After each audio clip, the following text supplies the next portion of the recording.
La década de 1980 fue la época de la explosión cultural pop y el momento en que la tecnología dio el paso decisivo que marcaría las generaciones presentes y futuras. Los videojuegos por fin dieron el golpe encima de la mesa para quedarse con una parte del entretenimiento familiar, y la moda dejó una huella que hasta el sol de hoy es imborrable en la mente colectiva. Pero no todo es brillante y positivo, como es natural en la vida. A la par de todo este boom cultural, los 80s alberga un fascinante subtexto de misterio y hechos terriblemente oscuros que sin duda también marcaron a toda una generación. Entre luces de neón y música de sintetizador, la década de 1980 forjó una colección de misterios que hoy todavía claman por una solución. Muchos de estos misterios ya fueron tocados alguna vez en este canal, así que me he tomado la licencia de seleccionar los menos conocidos, mas no por ello menos escalofriantes. El horror está garantizado en estos 7 hechos sin explicación más perturbadores de los años 80.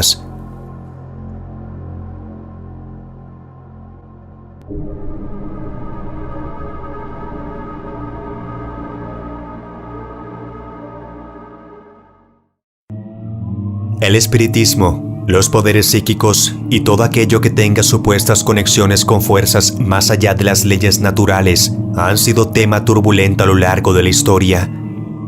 Por un lado, tenemos a quienes solo creen en lo que puede ser comprobado por medio del método científico y sostienen que esto no es más que una parafernalia supersticiosa. Por el otro, están los que ceden importancia al alma y a la espiritualidad, los que creen que la existencia va más allá de lo que se puede ver y palpar con los 5 sentidos terrenales. Sea como sea, tanto unos como otros tienen sus razones para posicionarse en lo que defienden. Y ciertamente los primeros tienen más ventajas sobre los segundos, porque estos últimos son los que tienen el peso de brindar pruebas al respecto.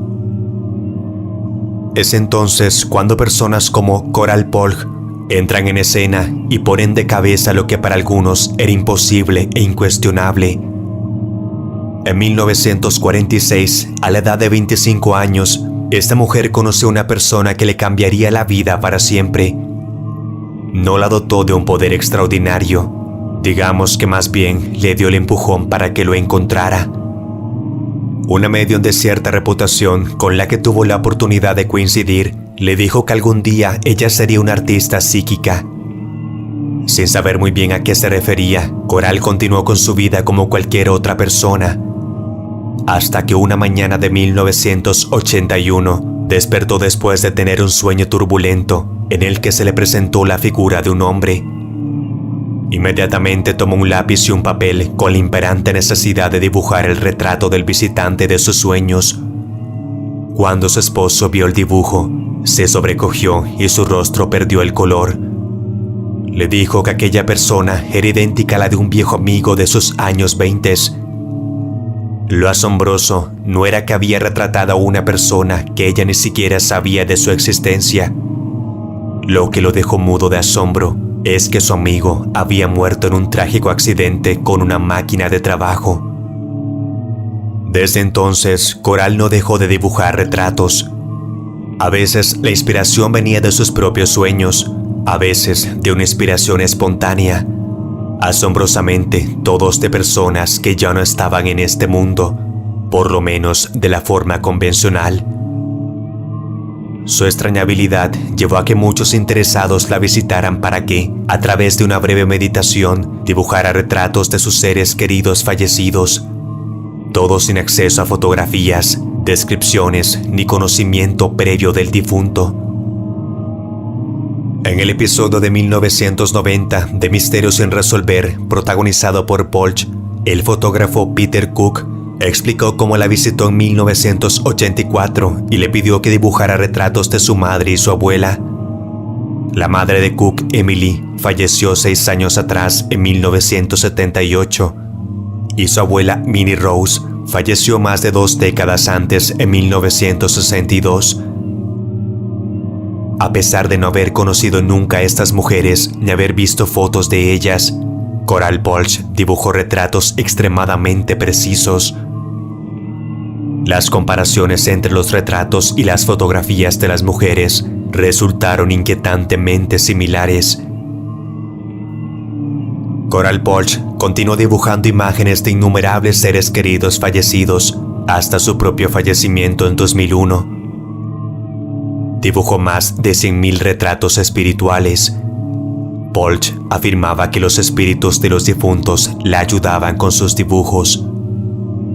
De alguna manera, también lograba proporcionar información detallada sobre la vida de cada persona. Nadie jamás pudo determinar cómo Polch desarrolló este extraordinario don.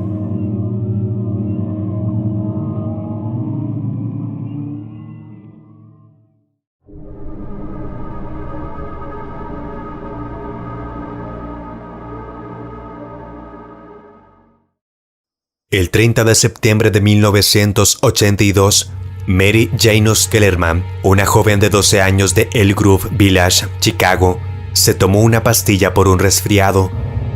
Pocos minutos después comenzó a sentirse muy mal. Su cuerpo convulsionaba a la vez que vomitaba sin parar. Unas horas después, Mary había fallecido. Pero ella no fue la única víctima de su familia. Después de que los parientes llegaran para consolar a sus seres queridos, otro hermano de Mary, Stanley Janus, se tocó el pecho y cayó al suelo. Las autoridades pusieron en cuarentena la casa y, sospechando que se trataba de un problema de salud, llamaron a la enfermera del pueblo para que buscara pistas relacionadas. Y ella descubrió un indicio bastante revelador. Las víctimas habían tomado Tylenol. En la basura encontró el recibo de un frasco que se había comprado esa mañana. Como si se tratara de una epidemia, personas de otras localidades de Chicago comenzaron a morir tras consumir pastillas para el dolor. Mary Kellerman fue la primera de 7 personas que murieron en apenas una semana por consumir lo que aparentemente solo era una pastilla contra el dolor, Tylenol extra fuerte, un producto comercializado por una filial de Johnson & Johnson. Estos homicidios llegaron a ser conocidos como los asesinatos con Tylenol. 7 personas, 3 de ellas de la familia Janus, murieron por lo que los investigadores descubrieron eran cápsulas de Tylenol mezcladas con cianuro. Cuando los investigadores descubrieron que alguien había puesto cianuro en las cápsulas, se les advirtió a los consumidores de todo el país no ingerir la pastilla.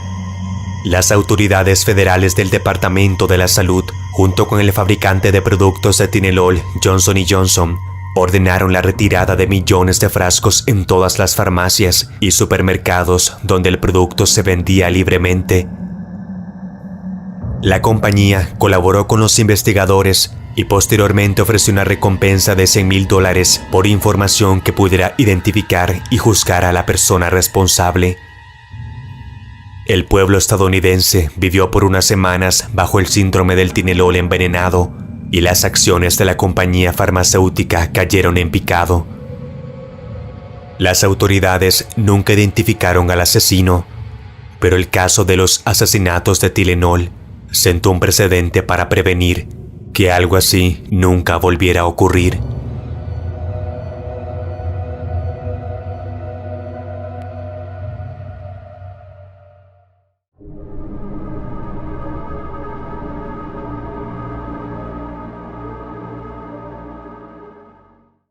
Era una cálida noche de verano de 1988 en San Angelo, Texas, cuando Shane Stewart y Sally McNally, 2 adolescentes enamorados, decidieron ir a mirar los fuegos artificiales por el Día de la Independencia en el lago Nasworthy.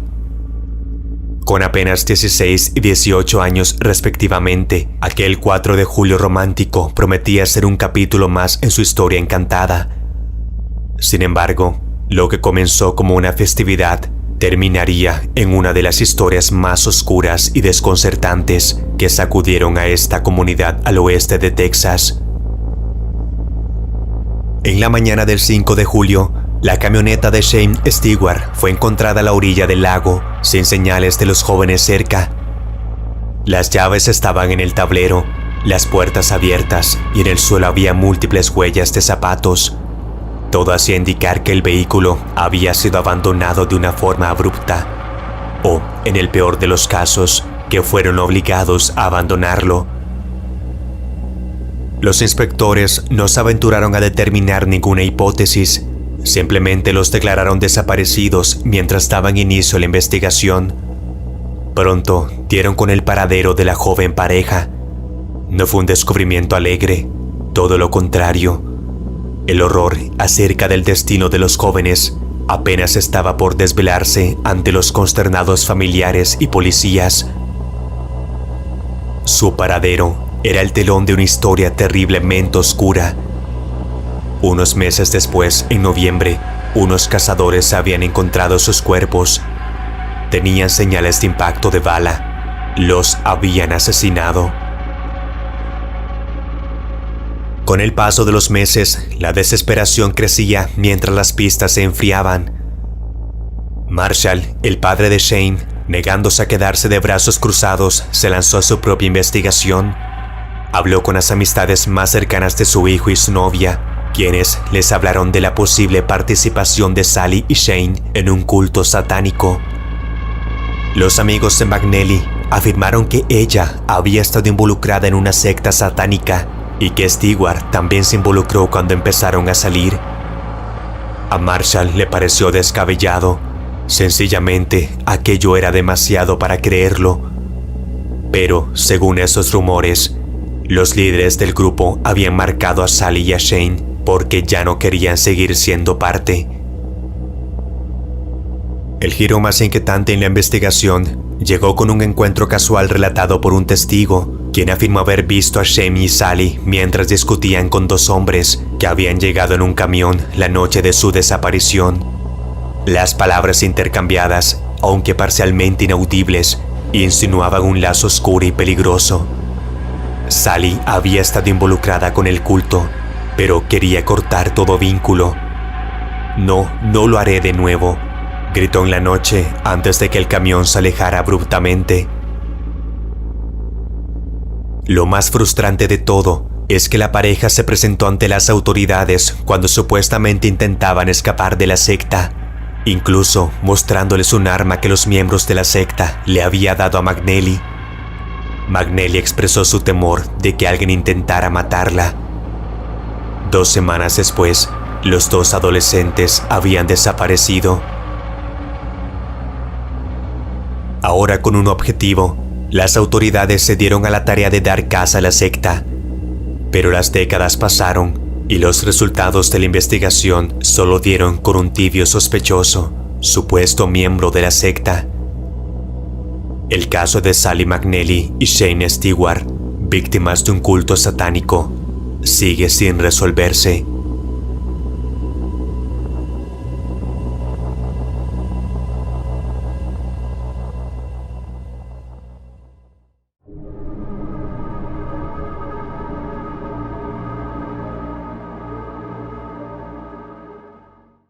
Henry Thomas era un hombre de 73 años que llevaba una vida relativamente normal en el sur de Gales.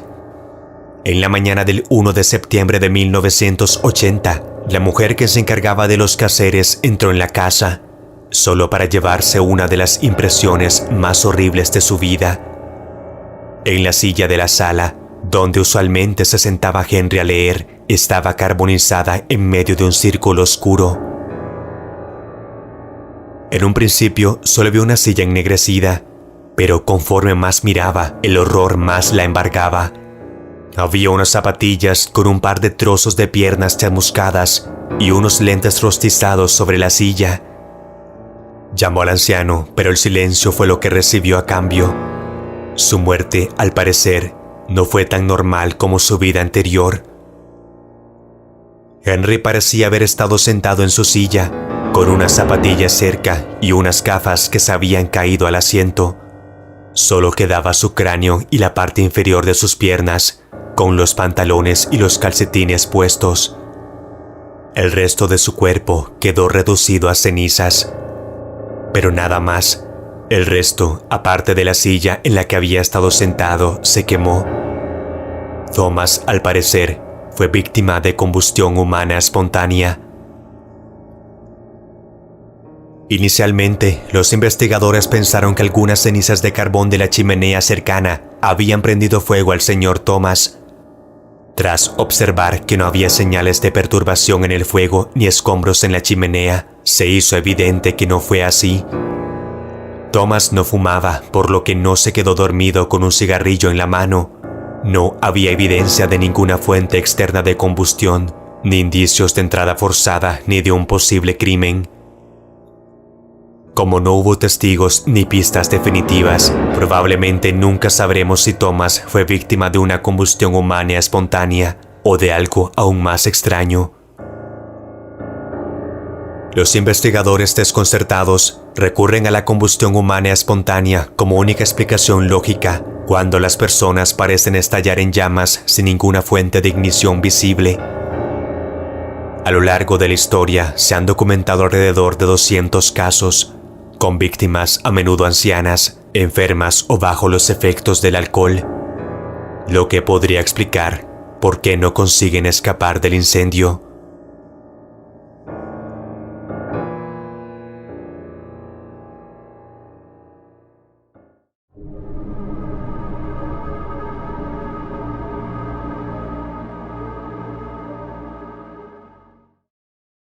El 4 de agosto de 1981 fue vista por última vez Cynthia Anderson, quien era tan solo una joven de 20 años y que trabajaba como secretaria en una firma de abogados.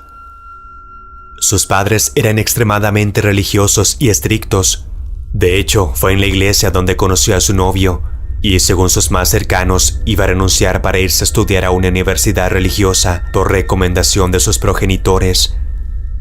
En plena flor de la vida, a Cynthia le esperaban grandes retos y momentos por vivir, pero extraños sucesos comenzaron a ocurrir en torno a ella que, al final, fueron el preámbulo de su perturbadora desaparición.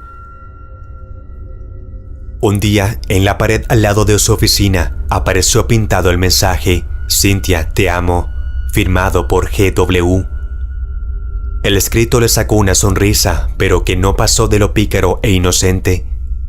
Días después, los empleados de limpieza se tomaron la molestia de borrarlo, dando fin a la anécdota. Semanas después, los más allegados a Cynthia la comenzaron a notar extraña.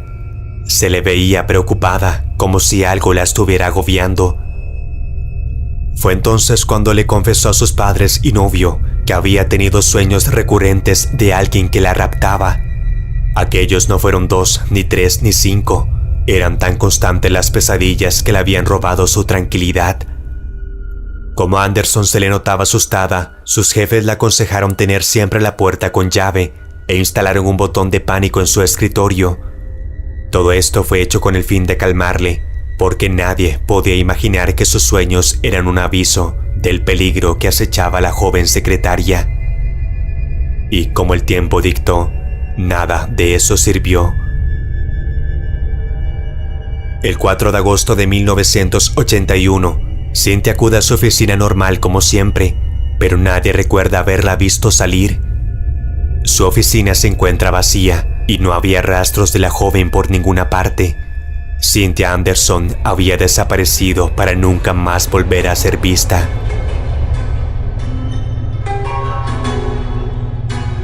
Sus empleadores descubrieron que la radio estaba encendida y que su escritorio estaba preparado para la jornada de trabajo. Pero sobre todo, lo que más llamó la atención es que la novela romántica que había estado leyendo la joven se encontraba abierta justo en la página en la que la protagonista se la llevan tras amenazarla con un cuchillo. Coincidencia o no, este detalle tiñó de un aura sombría la ausencia de la chica. Anderson dejó una cantidad sustancial de dinero en su cuenta bancaria y no se ha utilizado su número de seguro social desde su desaparición. La otra pista fue el mensaje escrito en la pared de la oficina. Había sido visible durante 6 meses antes de que se tapara. Cynthia se sintió perturbada cuando, pocas semanas después, su autor la hizo volver al mismo lugar. Los investigadores interrogaron a varias personas con las iniciales GW, pero habían tantos nombres con esas iniciales que resultó imposible obtener algún indicio válido. En septiembre, un mes después de la desaparición de Cynthia, la policía recibió una llamada anónima de una voz femenina que alertó a los detectives en plena investigación. Afirmaba que Anderson estaba retenida contra su voluntad. La informante parecía nerviosa y se negó a dar su nombre al investigador. Afirmó que Cindy estaba detenida en el sótano de una casa blanca y que había dos casas, una al lado de la otra, que eran propiedad de la misma familia. Ha habido varios sospechosos en la desaparición de Anderson, ninguno de los cuales ha sido descartado oficialmente. ¿Y si Cynthia se fugó? Michael Anderson, su padre, sostuvo desde ese día que ella había adquirido mucho interés por el maquillaje y que cambió sus hábitos alimenticios, y creyó siempre que eso influyó en que no volviera a aparecer. Vale mencionar, de todos modos, que la joven no se llevó su auto ni sacó el dinero que tenía en el banco. Junto a ella tampoco se volvió a ver su cartera y sus llaves. Hasta el día de hoy, algunos creen que ella llamó a los oficiales para darles el dato del posible secuestro en el sótano y que todo fue falso para despistarlos. Solo que esto no cuadra con la personalidad de Cynthia que todos conocían. ¿Y si ella misma escribió la frase en el muro? Su familia ha declarado que sería extremadamente inusual que ella desapareciera sin dar explicaciones a sus seres queridos. Lo cierto es que hasta el día de hoy, más de 40 años después, nadie ha vuelto a saber de ella.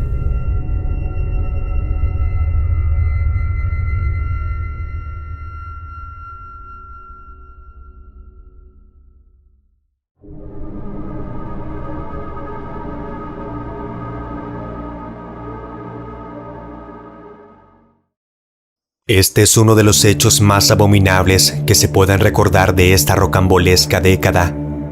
Lo que más aterra es que ocurrió en un contexto cotidiano, en un momento tan simple que estar a la defensiva era prácticamente imposible, algo que nunca pasaría por la cabeza de nadie.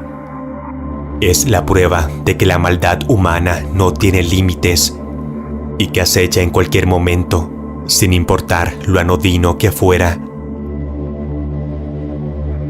Enero de 1982. Eran las 7 de la tarde cuando una mujer de 22 años de nombre Lizzie Bodney detiene su auto a la orilla de la carretera. El panel del auto le indica que la reserva de gasolina está por acabarse. Su padre era jardinero. Recuerda que en el maletero el hombre había guardado algunos bidones de gasolina para su cortadora de césped. Se baja para llenar un poco de combustible el tanque para poder llegar a la estación de gasolina más cercana. El exterior todavía no está oscuro del todo, pero las sombras de los árboles comienzan a alargarse. Observa unos 4 adolescentes con patinetas.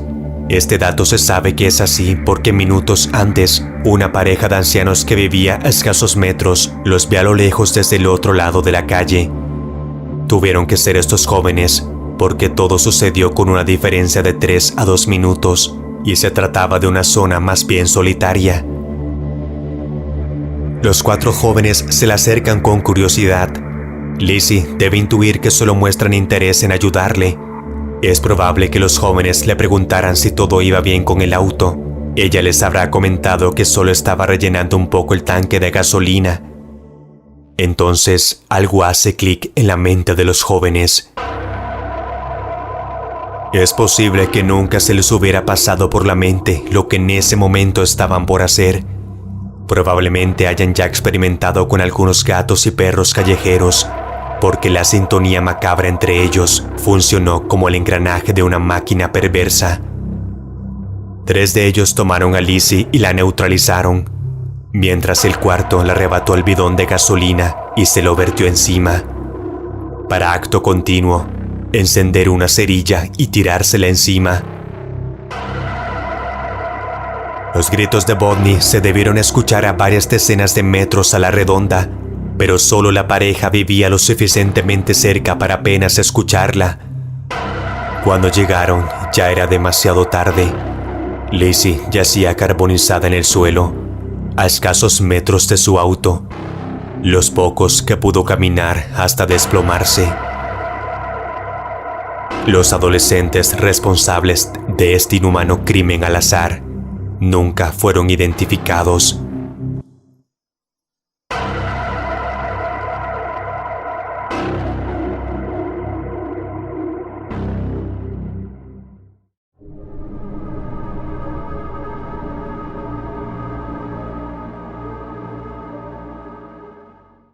Hay algo escalofriante en encontrar material perdido y desconocido en una vieja cinta VHS.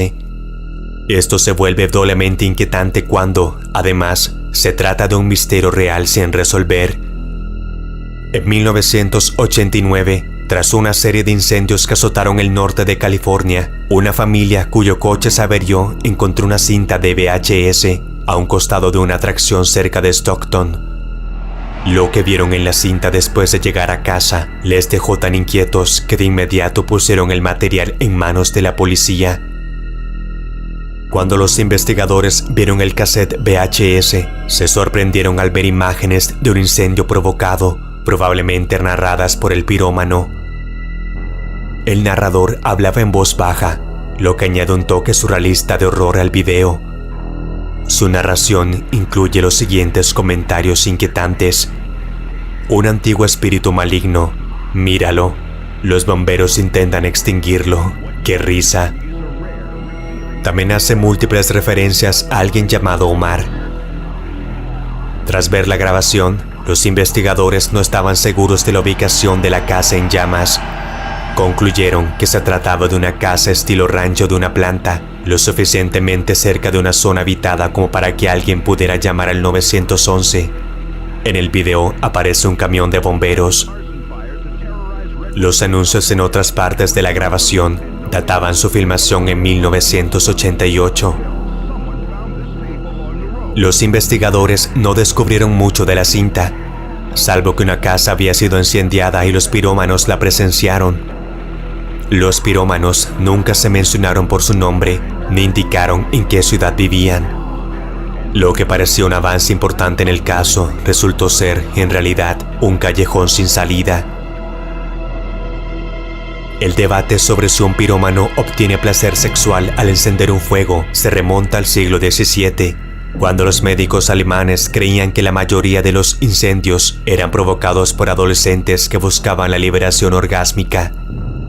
Expertos como Sigmund Freud han reinterpretado esta teoría desde entonces, y los psicólogos aún creen que existe una relación entre la sexualidad y la piromanía.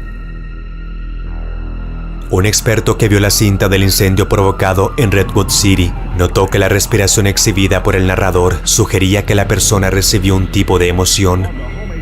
Estas personas están obsesionadas con el poder del fuego, cómo destruye las cosas, cómo huele, cómo se ve. Todo esto les excita sexualmente.